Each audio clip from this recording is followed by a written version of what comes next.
Hello everyone and good morning my dear students, welcome to all.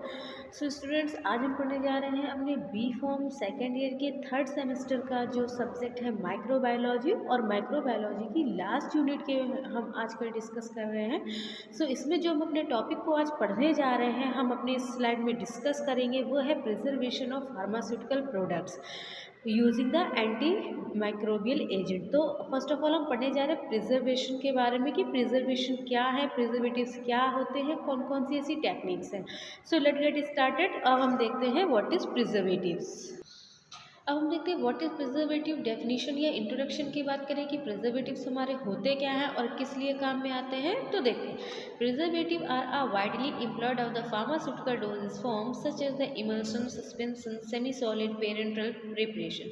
Preservative हमारे widely use किए जाने वाले वो एजेंट या वो सब्सटेंस होते हैं जिससे हम किसी भी हमारी फार्मास्यूटिकल जो डोजेज फॉर्म है, चाहे वो इमल्शन हो, सस्पेंशन हो, सेमी सॉलिड हो, एप्थेल्मिक प्रिपरेशन हो, कोई फूड आइटम हो, इन सब की शेल्फ लाइफ को बढ़ा करके कंटेमिनेशन के प्रोसेस को रोका जा सकता है और हम अपने फार्मास्यूटिकल जो भी डोजेज फॉर्म की प्रिपरेशन है उनको लॉन्ग लास्टिंग बिना किसी कंटेमिनेशन के यूज़ कर सकते हैं। इन शॉर्ट हम कह सकते हैं कि कंटेमिनेशन से चीज़ों को बचाने के लिए जिन एजेंट्स का या जिन सब्सटेंस का हम प्रयोग कर रहे हैं वो हमारे आगे प्रिजर्वेटिव, ताकि हम चीज़ों को स्पॉइलेज से बचा सकें और रोक सकें। The addition of the preservative product not be done make any the deficiencies of the manufacturing procedures। जो भी हम अपने as a preservative substance chemicals को यूज़ कर रहे हैं, वो फर्दर हमारे जो फार्मास्यूटिकल डोजेस फॉर्म की प्रिपरेशन है उनकी मैन्युफैक्चरिंग पे किसी तरीके का कोई इफेक्ट नहीं डालती, ना ही उसके कारण प्रोडक्ट में हमारे कोई डिफिशियंसी होनी चाहिए। और जो भी हम अपने as a preservative substance use करेंगे वो बहुत ही लेस क्वांटिटी में यूज़ की जाती है, बहुत ही कम अमाउंट में यूज़ किया जाता है, ताकि जो फार्मास्यूटिकल डोजेस फॉर्म है वो फर्दर किसी और तरीके की उनके साथ इंटरेक्शन ना हो पाए। आप क्या कहते हैं, the preservative should B integral part of the formulation chosen and afford the protection that the particular environment. जो भी हम अपना फार्मास्यूटिकल डोजेस फॉर्म बना रहे हैं उस समय प्रिपरेशन के समय हमें ये याद रखना चाहिए कि वो जो फार्मास्यूटिकल डोजेस फॉर्म है वो किस इन्वायरमेंट में सुटेबल है और उसको प्रिजर्व करने के लिए हमें किस तरीके के प्रिजर्वेटिव की जो है वो रिक्वायरमेंट पड़ती है। इन चीज़ों का भी ध्यान रखना चाहिए। जो हमारा आइडियली प्रिजर्वेटिव होता है वो क्या करता है कि एक तो काम है प्रिजर्वेटिव का चीज़ों को प्रोटेक्ट करना, सेल्फ लाइफ को बढ़ाना और कंटेमिनेशन के प्रोसेस को रोकना या इनिबिट कर देना, जो भी हमारी माइक्रोबियल ग्रोथ के कारण कंटेमिनेशन हो रहा है, चीज़ों का स्पॉइलेज बढ़ रहा है।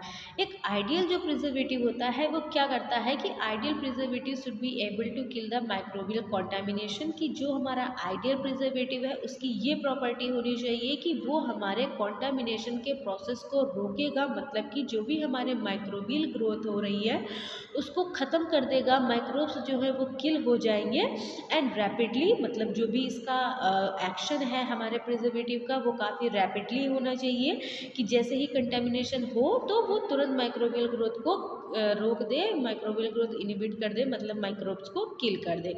Not be irritant and non toxic to the patient. और जो भी हम अपने प्रिजर्वेटिव्स यूज़ करने जा रहे हैं वो नॉन इरिटेंट, यानी कि जो भी हमारा फार्मास्यूटिकल डोजेस फॉर्म है उसमें हमने प्रिजर्वेटिव यूज़ किया है तो प्रिजर्वेटिव किसी भी तरीके का कोई ऐसा रिएक्शन ना शो करे जो पेशेंट के साथ जा करके इनकम्पैटिबिलिटी कॉज कर दे या फिर कोई ऐसा साइड इफ़ेक्ट दे दे या फिर उसका कुछ एडवर्स इफेक्ट आ जाए, और ना ही उसे अपना टॉक्सिक इफेक्ट शो होना चाहिए ओवरऑल कि वो नॉन इरिटेंट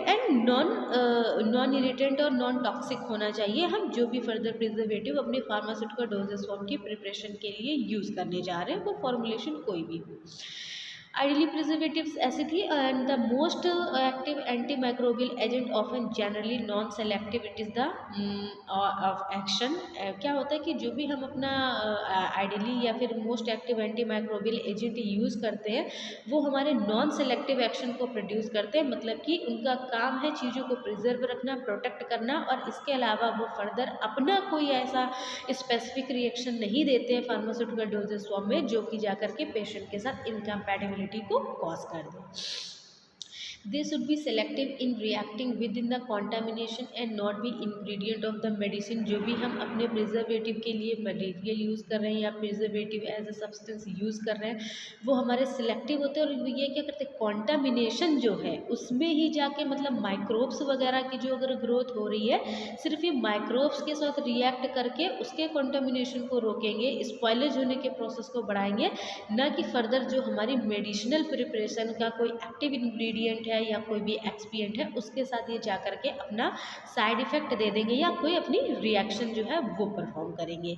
सो ये थे हमारे प्रिजर्वेटिव। ये क्या करते हैं, increase and focus upon the use of the mixture of preservative. अब ये भी क्या है, प्रिजर्वेटिव का काम होता है कि ये हमारी जो भी हमारा फार्मास्यूटिकल प्रोडक्ट है, फॉर्मुलेशन है या कोई फूड आइटम है, किसी भी चीज़ों को अगर हमें सेल्फ लाइफ को बढ़ाना है, कॉन्टेमिनेशन को रोकना है, तो हम अपना प्रिजर्वेटिव यूज़ कर रहे हैं। तो या तो सिंगल कंपाउंड या फिर कॉम्बिनेशन ऑफ द प्रिजर्वेटिव या मिक्सचर को भी हम एज अ प्रिजर्वेटिव यूज़ कर सकते हैं, जिसको यूज़ करके हम अपने जो हमारा फार्मास्यूटिकल डोजेस फॉर्म है उसकी लाइफ को बढ़ा सकते हैं और अपने कॉन्टेमिनेशन को ख़त्म कर सकते हैं या रोक सकते हैं। सो ये थे हमारे प्रिजर्वेटिव। अब हम बात करेंगे नेचुरल। अब हम बात कर रहे हैं कि नेचुरल प्रिजर्वेटिव्स क्या होते हैं। ये तो एक हमने मेडिसिनल एंड स्पेसिफिक जो हमारे प्रिजर्वेटिव थे उनके बारे में बात किया। अब हम नेचुरल प्रिजर्वेटिव को समझेंगे तो आई होप आपको अच्छे से क्लियर हो जाएगा, समझ आया जाएगा, क्योंकि डे टू डे लाइफ में कहीं ना कहीं आपने इन चीज़ों को देखा भी है और समझा होगा। सो देखते हैं कि नेचुरल प्रिजर्वेटिव्स क्या होते हैं। एक तो हमारा लैब में बने हुए केमिकल होते हैं, सिंथेटिक कंपाउंड्स होते हैं, कोई मेडिसिनल प्रिपरेशन है, ये प्रिजर्वेटिव्स होते हैं, और साथ ही साथ कुछ नेचुरली भी ऐसी चीज़ें हमारे इन्वायरमेंट में या गॉड गिफ्टेड नेचर में पाई जाती जिन्हें हम नेचुरल प्रिजर्वेटिव बोलते हैं, और इनके यूज़ से हम अपनी फूड आइटम वगैरह को लॉन्ग लास्टिंग चला सकते हैं और उन कंटामिनेशन को रोक सकते हैं। जैसे ही कंटामिनेशन रुकेगा माइक्रोबियल ग्रोथ रुकेगी। दैट इज़ द मीनिंग कि हम किसी भी फूड आइटम को जो है वो ख़राब होने से, स्पॉइल होने से बचा सकते हैं। तो देखते हैं what is the natural preservative. तो any substance added to the process food in order to extend its shelf life. ऐसा कोई भी सब्सटेंस जो कि प्रोसेस्ड है, फूड आइटम है, उसमें हम अगर अपने फूड आइटम में, अपने प्रोसेसिंग में अगर प्रिजर्वेटिव्स को यूज़ करते हैं तो जो हमारा फूड आइटम है उसकी जो सेल्फ लाइफ है वो बढ़ जाती है बिना किसी कंटामिनेशन के। Substance that capable to inhibit and regarding और arresting the process of fermentation. अब जो भी सब्सटेंस है उसकी सेल्फ लाइफ बढ़ गई। और दूसरा क्या होता है कि जो भी हम substance as a preservative use कर रहे हैं वो कैपेबल होता है कि वो इनहिबिट कर देता है माइक्रोब की ग्रोथ को, retarding and arresting the process of fermentation. और जो भी हमारा फूड आइटम है उसमें फर्मेंटेशन के प्रोसेस को होने से बचाता है या फर्मेंटेशन के प्रोसेस को होने से रोक देता है। The preservative substance of the chemical is added to product such as the food. और जो भी प्रिजर्वेटिव्स हमारे सब्सटेंस हो या केमिकल हो या एजेंट हो उनको हम अपने फार्मास्यूटिकल प्रोडक्ट्स में या फिर जो हमारा फूड आइटम है, डेयरी आइटम है, किसी में भी हम यूज़ कर सकते हैं। ऐसी चीज़ें जिन्हें हमें ख़राब होने से, स्पॉइल होने से बचाना है, चाहे वो फूड आइटम हो, मिल्क आइटम हो, डेयरी प्रोडक्ट हो, आपकी वेजिटेबल्स हो या कुछ भी।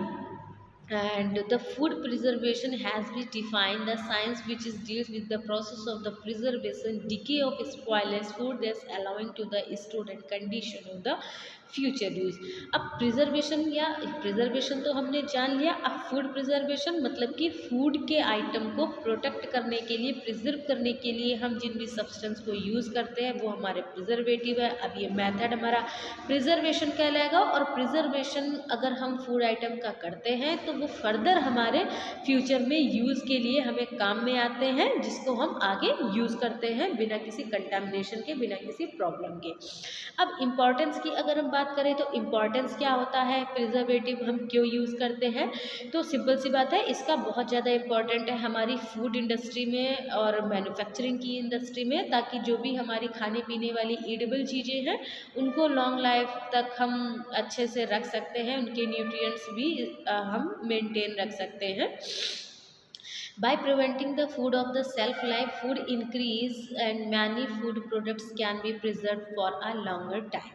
प्रिजर्वेटिव को यूज़ करके फूड की सेल्फ लाइफ को बढ़ा ही सकते हैं और साथ ही साथ जो हमारा फूड है हम उसके प्रोडक्ट को इंक्रीज़ कर सकते हैं। प्रोडक्ट इंक्रीज़ करने का मतलब यही है कि किसी भी चीज़ की जब आप सेल्फ लाइफ बढ़ा देंगे तो उसका जो है स्पॉयल होना, ख़राब होना रुक जाएगा और उसी चीज़ को हम आगे जो है यूज़ में ला सकते हैं, बढ़ा सकते हैं, ताकि जो हमारा कंजप्शन है वो जब हमें जितनी ज़रूरत हो उतना ही हो और हम जो एक्स्ट्रा हमारा वेस्ट हो रहा था उस चीज़ को होने से रोक सकते हैं। तो फूड आइटम हमारा ऑलरेडी जो है वो प्रिजर्व रहेगा और खाने के लिए काम में लॉन्ग टाइम तक इन फ्यूचर हम उसको यूज़ भी कर सकते हैं।